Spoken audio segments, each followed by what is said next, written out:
સતત બીજા દિવસે બાંગ્લાદેશીઓને લઈને સર્ચ। ઉત્તરાયણ પોલીસે ગેરકાયદે વસતા બાંગ્લાદેશીઓને લઈને હાથ ધર્યું સર્ચ। ઇન્ડસ્ટ્રીયલ અને રેસિડેન્શિયલ વિસ્તારમાં હાથ ધરાયો સર્ચ ઓપરેશન। તમામ લોકોના આધાર અને પુરાવાની પોલીસે તપાસ શરૂ કરી।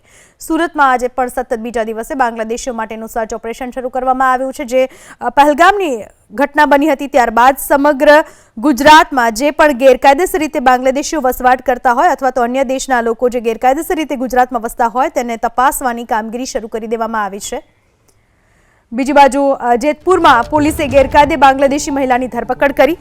ગુજરાતી વાડીમાં વસવાટ કરતી બાંગ્લાદેશી મહિલાની ધરપકડ કરવામાં આવી। રૂકસાના નામની મહિલા વિઝા કે સરકારની મંજૂરી વગર વસવાટ કરતી હતી। જેતપુર સિટી પોલીસે મહિલા પાસેથી બાંગ્લાદેશનું ચૂંટણી કાર્ડ પણ જપ્ત કર્યું। આ મહિલા બાંગ્લાદેશી હતી જે જેતપુરમાં વસવાટ કરતી હતી। તેની સામે કાર્યવાહી કરવામાં આવી રહી છે। તો ઠેર ઠેર જ્યારે સર્ચ કરવામાં આવી રહ્યું છે ત્યારે નવસારી પણ તેમાંથી બાકાત નથી। નવસારી જિલ્લામાં સર્ચ દરમિયાન મળ્યા 8 બાંગ્લાદેશી।